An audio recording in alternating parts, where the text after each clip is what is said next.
चलिए बच्चों, good morning. अभी हमारे लास्ट 2 टॉपिक रह गए हैं इस चैप्टर के।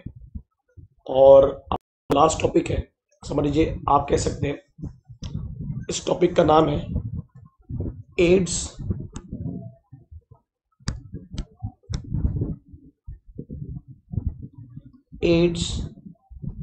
To interpretation.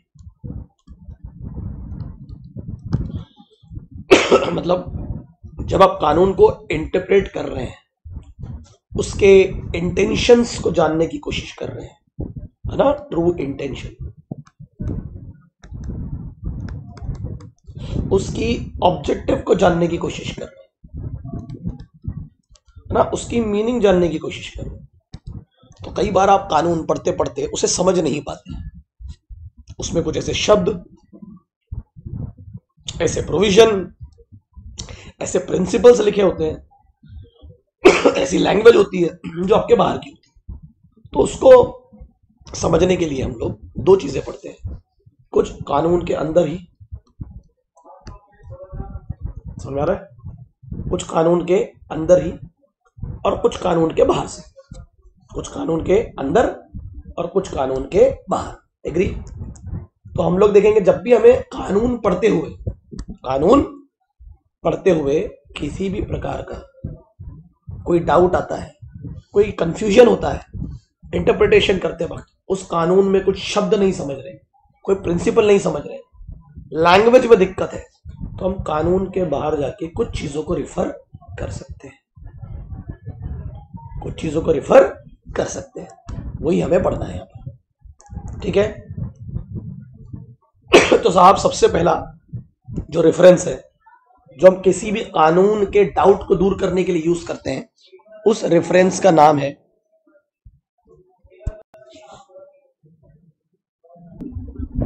उस रेफरेंस के नाम को हम लोग बोलते हैं लीगल डिक्शनरी। क्या बोलते हैं बच्चों? Legal dictionary. देखिए कोर्स है, मान लीजिए कानून पढ़ते वक्त कुछ ऐसे शब्द आपके सामने आ गए, या कुछ ऐसी प्रिंसिपल्स आपके सामने आ गए, ऐसी मैक्सिम्स आपके सामने आ गई जिनके मायने नहीं समझ पा रहे आप। जैसे मैंने कॉन्ट्रैक्ट एक्ट में हमने पढ़ा था, याद है? जैसे एक वर्ड है, ये लैटिन वर्ड है ना, इसका मतलब देखो क्या लिखा है, क्या है? Consensus ad idem. अब इसके मायने आपको तो नहीं पता ना, एक आम आदमी के बस के तो जानकारी नहीं है। इसकी मीनिंग क्या होती है? बेसिकली आपने पढ़ा है, मैंने पढ़ाया हूं आपको। क्या होती है मीनिंग, बोलो? इसकी मीनिंग होती है सर, मीटिंग ऑफ माइंड्स। याद है? 2 लोगों का एक ही तरीके से एक ही चीज पर सहमत होना। तो जब हमें वो कानून पढ़ते वक्त नहीं समझा तो हमने किसको रिफर किया? देखो, लीगल डिक्शनरी। किसको रिफर किया? Legal dictionary. जब भी हमें कोई वर्ड या कोई प्रिंसिपल ना समझे तो हम उस लीगल डिक्शनरी को रिफर कर सकते हैं, जो आपको ऑनलाइन ऑफलाइन अवेलेबल होती है, ठीक है? डेफिनेटली आउटसाइड द लॉ हो गया ना, हम वो चीजें रिफर कर रहे हैं जिसका लॉ के इंटरनली कोई लेना देना नहीं है। तो उससे कंफ्यूजन क्लियर हो गया। जैसे क्यूड क्यो प्रो, समथिंग इन रिटर्न, पढ़े हो कॉन्ट्रैक्ट में, क्यूड क्यो प्रो, ठीक है? Cued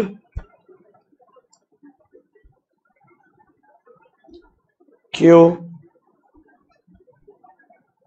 pro, something in. अब इसका मतलब आपको तो नहीं पता, तो भैया लीगल डिक्शनरी को रिफर कर लो, आपको उसको मायने पता चल जाएंगे, उससे आपका लॉ को समझने का तरीका आसान हो जाएगा। एग्री? ठीक है? नेक्स्ट क्या है? अब लीगल डिक्शनरी कर लिया आपने, नेक्स्ट क्या है?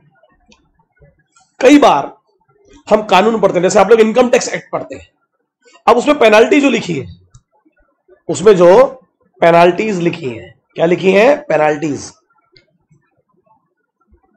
वो रेफरेबल है आईपीसी से, सीआरपीसी से।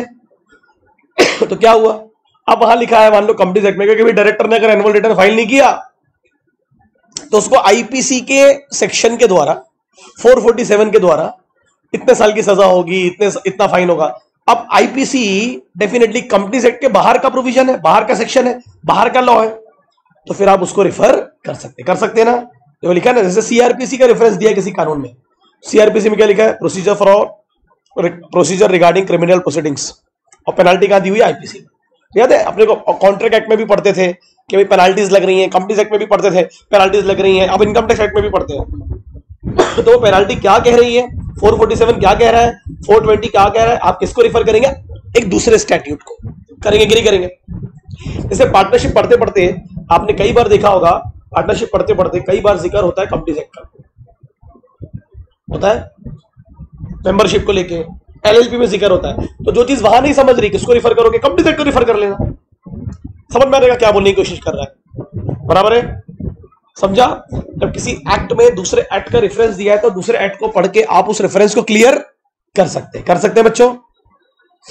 नेक्स्ट, कई बार आपने देखा होगा, कई बार क्या 95% हम लोग ने सीए फाउंडेशन में भी पढ़ा है, पढ़ाई कि नहीं पढ़ा? मेरे ख्याल से आप लोगों को याद होगा सीए फाउंडेशन में ना। अभी आप लोग सीए, आप लोग कंपनीज एक्ट भी पढ़ रहे हैं, अभी आप लोग इंटरमीडिएट में।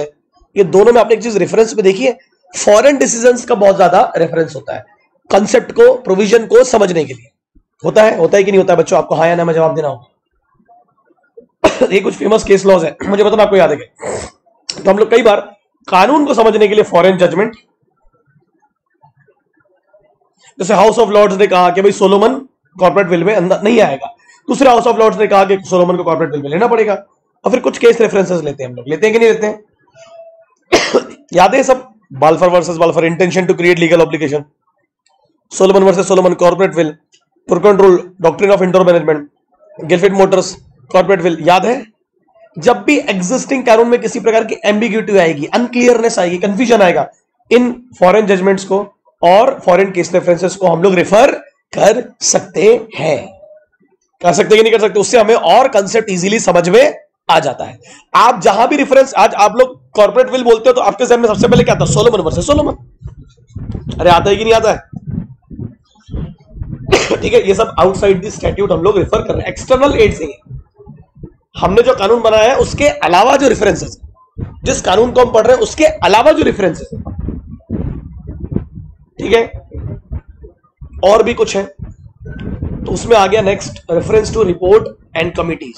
ये बहुत ही इंपॉर्टेंट है, आप लोग इसमें इनकम टैक्स एक्ट में भी पढ़ोगे, बहुत सारे एक्ट है उसमें आप लोग ये पढ़ने की कोशिश करोगे, आएगा आप लोग ध्यान देना। कभी अगर ये मैंने सीक्वेंस में लिखा है, सबसे पहले लीगल डिक्शनरी है ना, उसके बाद दूसरा स्टैट्यूट अगर उसका जिक्र है, फिर फॉरेन डिसीजन, फॉरेन जजमेंट, फिर आते हैं आप लोग काय में, फिर काय में आते हैं आप लोग रिपोर्ट ऑफ कमिटीज। आपको पता है ना, किसी भी कानून को बनाने का जो तरीका होता है, देखो यहां पर आया मैंने, जब कोई कानून बनता है तो उसका एक तरीका होता है बनाने का। कानून बनाता कौन है? लेजिस्लेचर। एग्री? यहां सब तो क्लियर है। कानून बनाता कौन है? लेजिस्लेचर, यानी लॉ मेकिंग बॉडी, यानी ये लोग डिस्कशन के साथ, पार्लियामेंट्री डिस्कशन, लोकसभा में, राज्यसभा में, फिर वो, आप समझ रहे हैं, फिर वो इस कानून को एक कमेटी को देते हैं, एक्सपर्ट कमेटी। वो उस कानून में कुछ डिडक्शंस करती है, जो जरूरी चीजें उसको डालती है। फिर कानून किसका रूप लेता है? बिल का। फिर बिल कहाँ आता है? पार्लियामेंट में, और फिर वो लॉ और एक्ट का रूप लेता है कि नहीं लेता है? एग्री? देखो ना, डिडक्शंस हो रहे हैं। जो जो चीजें गैर जरूरी है उसको क्या कर रहे हो? डिडक्ट। तो मतलब सबसे ज्यादा डिस्कशन कहां होता है? जल्दी बोलो, सबसे ज्यादा डिस्कशन कहां हो रहा है? जल्दी बोलो। पार्लियामेंट में। फालतू की चीजें भी डिस्कस हो रही हैं और रिलेवेंट चीजें भी। फिर उसको डिडक्ट कौन करता है? कमेटी। फिर कमेटी किसका रूप देती है? उसको बिल का। फिर बिल पे भी डिस्कशन होगा, फिर वो कानून का रूप लेगा, किसका? Law and act. तो हमारे पास जो कानून आता है वो ये है।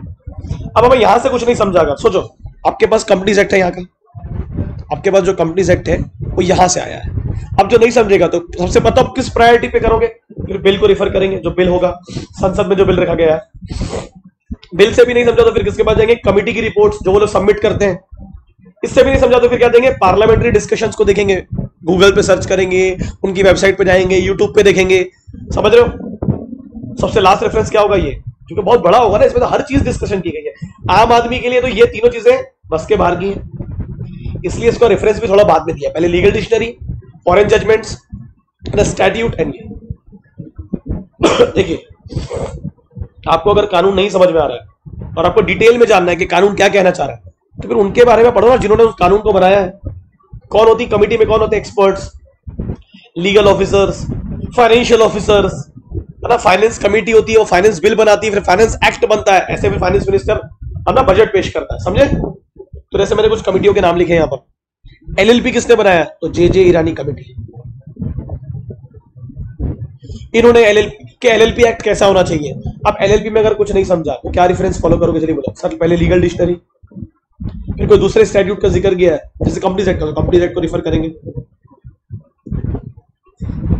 नहीं तो कोई फॉरेन जजमेंट या फॉरेन डिसीजन, फिर कमेटी एंड लास्ट में पार्लियामेंट्री डिस्कशंस। यही सीक्वेंस होना चाहिए। तो अगर आपको एलएलपी में कुछ नहीं समझ रहा है, आप जानना चाह रहे हैं कि एलएलपी क्या बोलता है, एलएलपी को क्यों बनाया गया, क्या पर्पस था, तो आप इस कमेटी की रिपोर्ट पढ़ सकते हैं। बराबर है। IT act, information technology act किसने बनाया, एक्सपर्ट कमेटी। नॉर्मली कमिटीज उस व्यक्ति के नाम पर बनती है, मैंने आपको पढ़ाया जनरल क्लॉजेस में, जिस व्यक्ति को काम दिया जाता है। ठीक है, तेंदुलकर कमेटी, इनको काम क्या दिया गया था, पॉवर्टी को एस्टिमेट करो भाई, बीपीएल में कौन लोग आने चाहिए, क्या क्राइटेरिया होना चाहिए। तो अगर आज पॉवर्टी को लेकर कोई डिस्कशन होगा, तो अगर आपको पता करना कि भाई कौन बीपीएल में आएगा, तो आप इस कमेटी की रिपोर्ट को रेफरेंस में ले सकते हैं। ठीक है, क्या लिखा है, refer to them to find the intention, कि क्यों इसको बनाया गया। यही तो बताएंगे आपको, क्यों ये कानून लाया गया, क्यों ये रिपोर्ट बनाई गई, क्यों ये बिल बनाया गया। ये लोग बेहतर बता पाएंगे क्योंकि ये लोग एक्सपर्ट है। ठीक है, ओके। और अगर आपको लगता है वर्ड्स क्लियर है, समझ में आ रहा है, तो फिर इनको रेफर करने की जरूरत नहीं है। आपको पता है जो लॉयर्स होते हैं, या कई बार आपने पार्लियामेंट्री डिस्कशन में देखा होगा, बहुत सारे एमपीज जो होते हैं वो इन रिपोर्ट्स का ही हवाला देते हैं। जैसे मैंने आपको लिखा था मंडल कमीशन, है ना, रिजर्वेशन को लेके, ओबीसीज, एससी, एसटीज, ये कमिटी, क्योंकि कमिटी में एक्सपर्ट्स थे ना, एक्सपर्ट्स अपॉइंट किसने किया था, गवर्नमेंट ने, डेफिनेटली वो लोग इसका रेफरेंस तो देंगे। बट वो एमपीज दे सकते हैं, आम आदमी नहीं, आम आदमी के बस का नहीं है। और last but not the least, अगर आपको कानून डिटेल में जानना है, क्यों बनाया गया, what is the purpose, what is the intention, किन लोगों ने उसकी नींव रखी, ऑब्जेक्टिव क्या था, अगर आपको सब जानना है, जाओ पार्लियामेंट्री फैक्ट्स और हिस्ट्री को सर्च करो, उनकी डिटेलिंग निकालो। जीएसटी क्यों आया, कितनी बार उसको पार्लियामेंट में रखा गया, क्या डिस्कशंस हुए, ट्रिपल तलाक बिल क्यों आया, क्या कारण था, जो पार्लियामेंट के डिस्कशंस को देखो, क्या एमपीज बोल रहे हैं उसको देखो, स्पीकर क्या बोल रहा है उसको देखो। लैंड एक्विजिशन एक्ट 2013 में क्यों आया, क्या कारण था उसके पीछे, क्या जमींदारों के खिलाफ था, क्या टीनेंट्स के फेवर में था, क्या फार्मर्स के फेवर में था। जाओ डिस्कशंस को देखो, बोथ द हाउसेस के, सुनो उसको, है ना, ओपिनियन सुनो, किसके, मेंबर्स के, मेंबर ऑफ पार्लियामेंट क्या कहते हैं, अपोजिशन लीडर क्या कहता है, गवर्नमेंट का मंत्री क्या कहता है, थ्रू मिनट्स ऑफ प्रोसीडिंग। आपको तो पता है ना, जितनी बार पार्लियामेंट सेशन में होगा, हर मिनट, हर सेशन का मिनट बना होगा। मिनट तो समझते हैं आपको, जो पार्लियामेंट के सेशन में डिस्कशंस हुए, किस मंत्री ने क्या कहा, किस मेंबर ऑफ पार्लियामेंट ने क्या कहा, उसकी प्रोसीडिंग है, पार्लियामेंट्री वेबसाइट्स पे अवेलेबल है, लोकसभा टीवी पर अवेलेबल है, राज्यसभा टीवी पे अवेलेबल, आज जाके देख लो। मगर ये तो सबसे डिटेलिंग चीज हो गई ना, ये तो आम आदमी के बस के बाहर का है। इसलिए तो ये हायरार्की बनाया मैंने आपके सामने, कि जब हमको कुछ नहीं समझता, हमने न्यूज़पेपर में एक वर्ड पढ़ा, फॉर एग्जांपल ले लेते, समझो एक रेफरेंस दिया है कि भाई आईटीआर क्या होता है, एक आम आदमी बेटा ये आईटीआर क्या होता है, तो वो पहले किसको रिफर करेगा, इनकम टैक्स एक्ट। वहां से भी नहीं समझा इनकम टैक्स एक्ट 1961 से, तो इनकम टैक्स का बिल देखेगा। वहां से भी नहीं समझा तो कमेटी क्या बोलती है जिन्होंने इनकम टैक्स एक्ट बनाया, और फिर इनकम टैक्स बनाते वक्त क्या क्या डिस्कशंस में। तो डेफिनेटली अपन पहला प्रेफरेंस तो लॉ और एक्ट को ही देंगे, तो आम आदमी के बस का है। उसके बाद जो है वो हमारी औकात के बाहर होते जा रहा है। समझ में आ रहा है मैं आपको क्या बोल रहा हूं, पक्का। सबसे लास्ट में हम इसको रिफर करेंगे क्योंकि ये हमारे बाहर का हो जाता है, बहुत कम लोग देखते, समझा। तो अगर आपको एक्सटर्नल एड्स आया कि बोलेगा कौन कौन से एक्सटर्नल बेनिफिट्स हैं जो कानून नहीं समझने पर रेफर कर सकते, तो अगर आपने ये चार्ट्स भी बना के आ गए, दो दो तीन तीन लाइन में एक्सप्लेन करके विद एग्जांपल्स, तो आपको पूरे नंबर मिलेंगे, क्योंकि चार्ट्स आपको बेहतर समझ आ पा रहे। ठीक है, पक्का। अरे बोलो ना बच्चों, समझ रहा है क्या। ठीक है, ये अब एक्सटर्नल एड समझा, कानून के बाहर से रेफरेंस लेके कानून के इंटेंशन को समझना, एग्री। अगर इसमें और सीक्वेंस है, ये पहले ये, पहले नंबर पे ये होगा क्योंकि आम आदमी के हिसाब से, फिर ये, है, और ये दोनों तो लास्ट में आएंगे, क्योंकि ये कैसे, आप सोचो ना, आप कैसे जाएगा दिमाग में, हमारे बाहर का है ना। समझा, ये भी समझा आपको डायग्राम। कानून बनता कैसे है, ऐसे हम समझते कैसे हैं, ऐसे। ओके, समझ जाएगा तो प्लीज आप कमेंट में या लाइक करके बता दें कम से कम, कि मुझे लगे कि मैंने जो पढ़ाया वो आपको समझा। उसमें आपको भी मोटिवेशन रहेगा कि हमें टीचर को बताना है कि हमें चीजें समझे। ठीक है बच्चों, ये बहुत इंपॉर्टेंट चीज पढ़े आपने। देखो मैं इनकम टैक्स एक्ट पढ़ते हो आप लोग, तो रेफरेंस आते हैं कमिटीज के। ये वो कमिटीज होती हैं जिनको सरकार ने बोला था कि जाओ बनाओ, लॉ बनाओ, कानून बनाओ। ये कमिटीज फिर अपनी रिपोर्ट को सबमिट करती हैं, फिर उस पर डिस्कशन होता है, फिर बिल बनता है, फिर बिल से लॉ बनता है।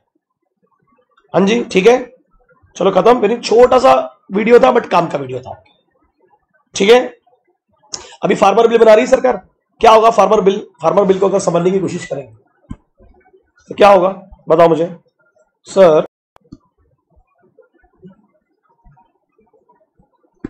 फार्मर बिल, मान लेते हैं फार्मर एक्ट आ गया मान लेते हैं सर 2020 में। अब उसमें कुछ एमएसपी को लेके कुछ बात कही गई, दैट इज मिनिमम प्राइस। अब आम आदमी के समझ का नहीं है, तो आम आदमी पहले क्या रिफर करेगा सबसे पहले तो एक्ट देखेगा, फार्मर्स एक्ट क्या कह रहा है, वो भी नहीं समझा तो फिर जो बिल की कॉपी पार्लियामेंट में रखी गई थी उसके पास जाएगा, वो भी नहीं आया तो एक्सपर्ट क्या कह रहे हैं, क्योंकि बहुत सारे एक्सपर्ट कमिटीज बनाई गई थी ना, और वो भी नहीं तो पार्लियामेंट के डिस्कशंस। ये तो बहुत लास्ट की बात हो गई ना, पहले तो आप एक्ट को ही रिफर करोगे। हाँ जी, समझ रहे हैं, पक्का, ओके, ठीक है। तो इस तरीके से आप एक्सटर्नल एड्स को पढ़ सकते हैं। एक्सटर्नल एड्स मतलब वो चीजें जो कानून समझने में आपको मदद करती है outside the law, outside the law. ठीक है, समझ जाएगा तो प्लीज मुझे बताएंगे लाइक करके, कमेंट करके, बट आप उसमें जोश रहेगा आप लोग ना बेटा। चलो ठीक है, बाय, टाटा, ठीक है।